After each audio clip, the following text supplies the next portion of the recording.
3Ms, we're on lesson 3 for trig, and today we're going to look at the sine law. We're just going to talk about this one first, and then we're going to play a little bit in class with the geolegs. If you have a triangle like the one I've drawn that is not a right angle triangle, you can solve it using right angle triangle trig. So the one that I have, 45 degrees, 52 degrees, I could draw a height in this triangle. My diagram is just going to estimate where that height would be. So just to approximate, I could draw two right angled triangles and use those separately in order to solve for x.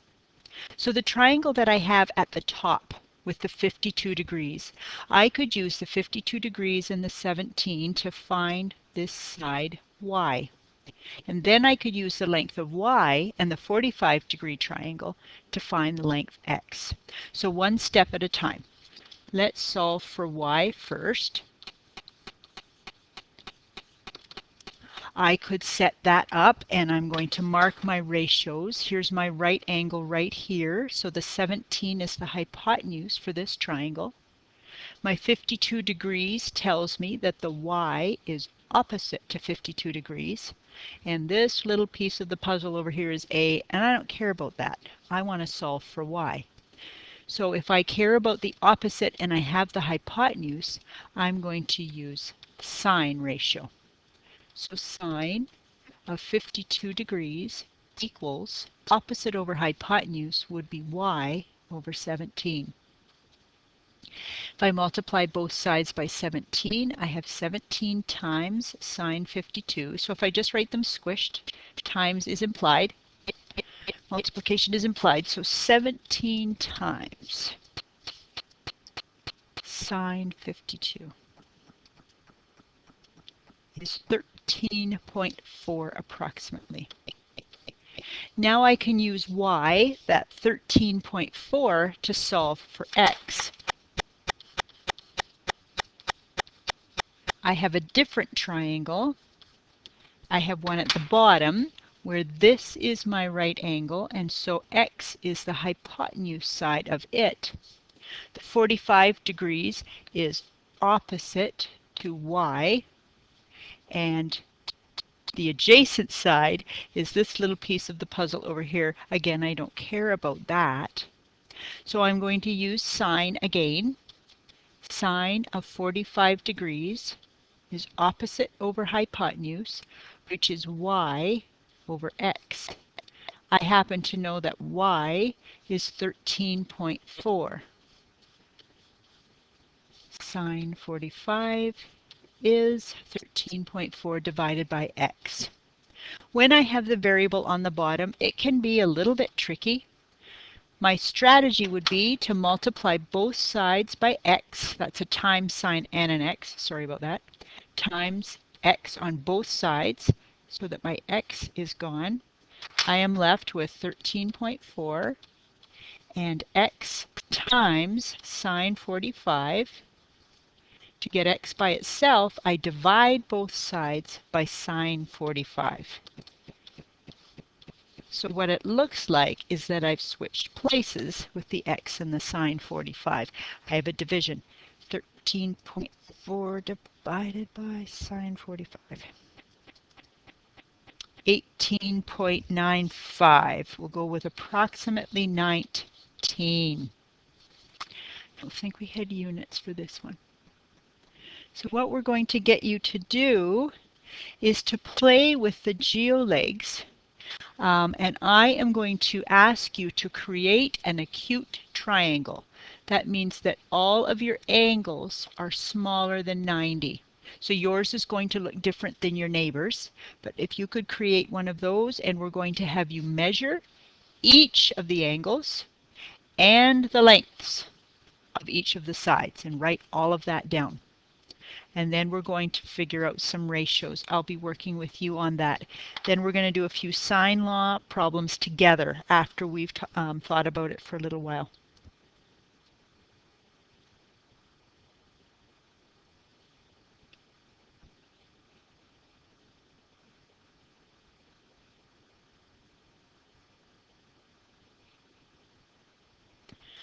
All right, now that you've had time to play with your geolegs and we've discovered the sine law together, we're going to solve the same problem, and we better get the same answer, using the sine law that we just discovered together. So sine of angle A over side A has to be the same ratio as sine of angle B over side B, sine C over C. So we can label the vertices any letters we want, as long as we remember that capital A, the angle, is across from side A, and capital B, the angle, is across from little b, and capital C, the angle, is across from little c. So you label it any way you like, but I'm going to use those ratios. Sine of 45 degrees over 17 equals sine b, don't have that, oh, I could find it, over little b, and sine 52 over x. Sine b. So if I know I have 180 degrees in a triangle, then my angle B would have to be 180 subtract 45 subtract 52, which is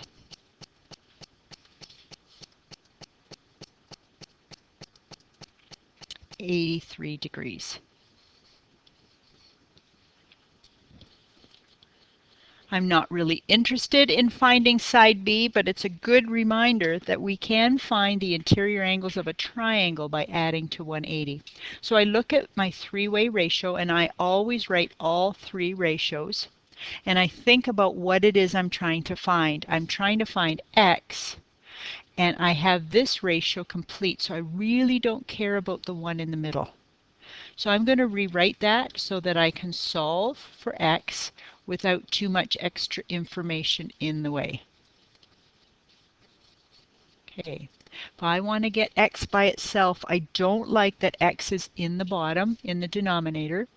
So I am going to multiply both sides by x, and at the same time multiply both sides by 17, so that I can get rid of those denominators. So if I multiply both sides by x, I'm going to get rid of that bottom.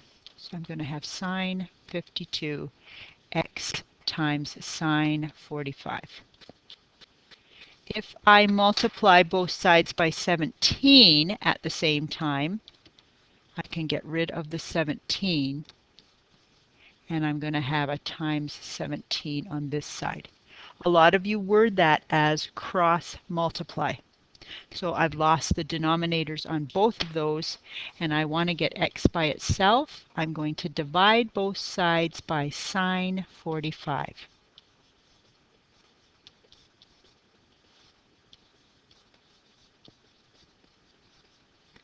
So x is approximately 17 times sine 52 divided by sine 45 is, what do you know, 18.95, approximately 19 in length using the sine law. Use the sine law to solve for angles P, Q, and R. Well, for angle P, I don't exactly need to use the sine law. You can see angle P is on a straight line. So 124 plus angle P would have to be 180 degrees, because a straight angle, or supplementary angles that make a straight angle, is 180 degrees. So 180 subtract my 124 gives me an angle of 56 degrees. So 56 is right here. Sine law can help me find everything else though. So what I would do after that is label all the sides. So I have angle P across from little p, angle Q across from little q, and angle R across from little r.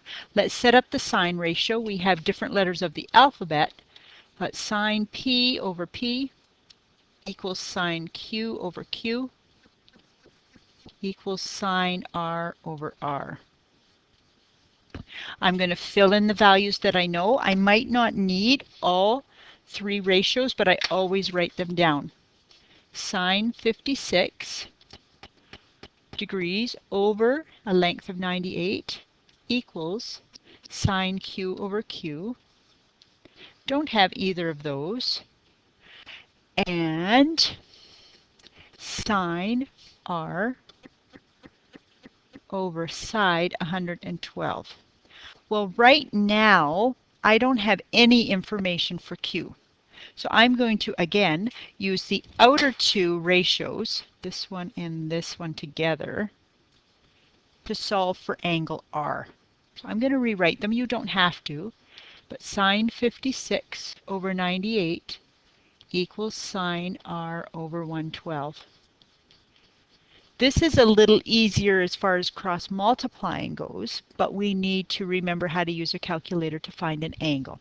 The first step I would do is to get rid of that 112. I want to get angle r by itself, so I'm going to multiply both sides by 112.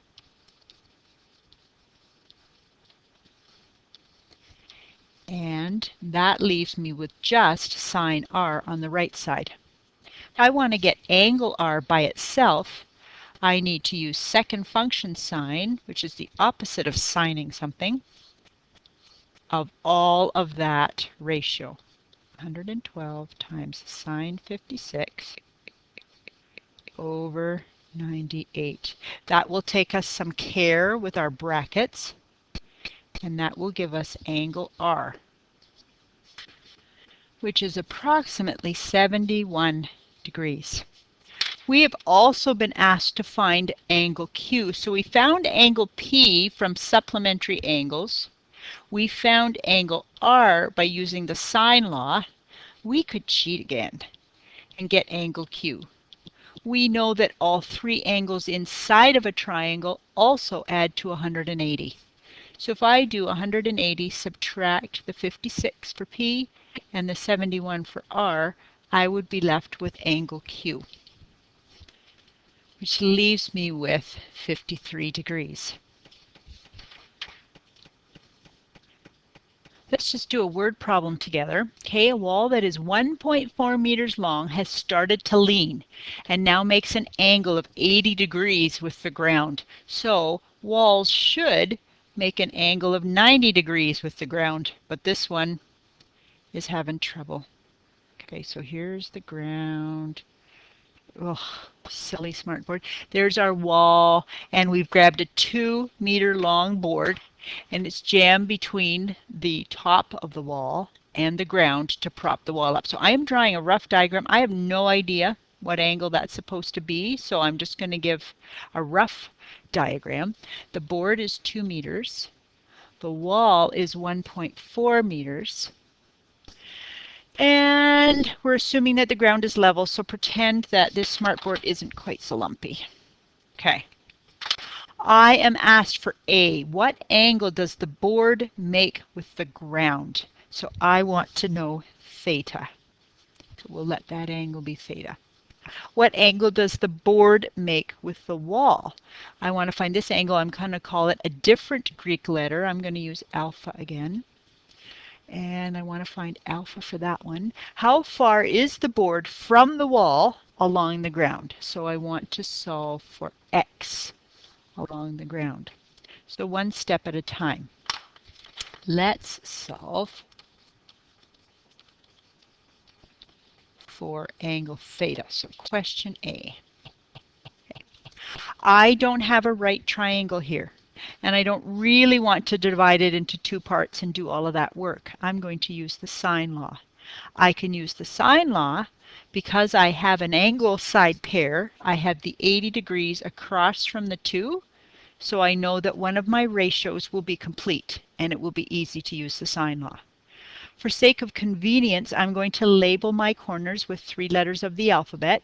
I'm going to choose S, T, and U. And so I will have little t, little s, and little u. And I'm going to set up the sine law. Sine s over s, sine t over t, just to be clear, sine u over u, and fill in what I know. I have sine alpha, I don't know that one yet, over x equals sine theta, that's what I want first, over 1.4, and sine u, which is 80, over 2. So I'm going to start with these two ratios on the right-hand side because there's only one thing I don't know in that pair. So I'm going to solve for theta first. To get rid of divide by 1.4 so that I can have sine theta on its own, I'm going to multiply both sides by 1.4. So my next line would be 1.4 times sine 80 over 2. If I want to find an angle, I need to use second function sine of all of that mess. 1.4 times sine 80 over 2. So carefully make sure I help you with your calculator if you're having trouble and that it's in degree mode. Okay, and turn it on apparently. Second function sine brackets.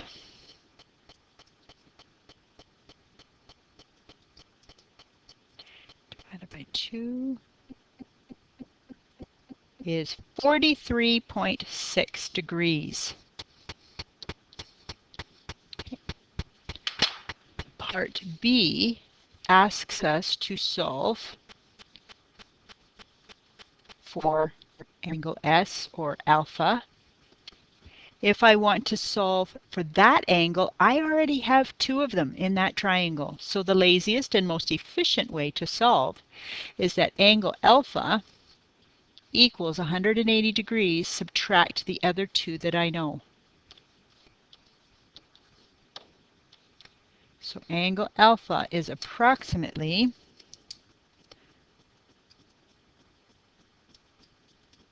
56.4 degrees. Okay. C. I want to solve for x.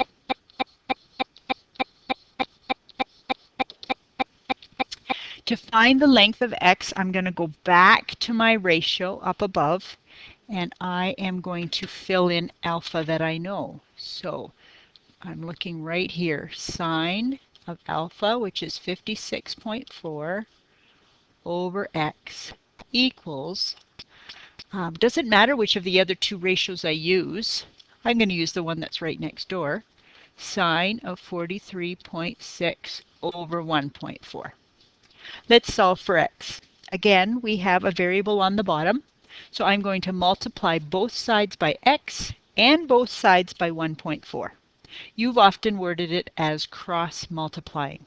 So my next line would be the 1.4 times sine 56.4 and x times sine 43.6. Okay, that gets rid of the denominators when we multiply by both of those things. I want to get x by itself. So I want to divide both sides by that sine 43.6. That will leave me with just x on the right side, and 1.4 sine 56.4 divided by sine 43.6. Typing it in very carefully.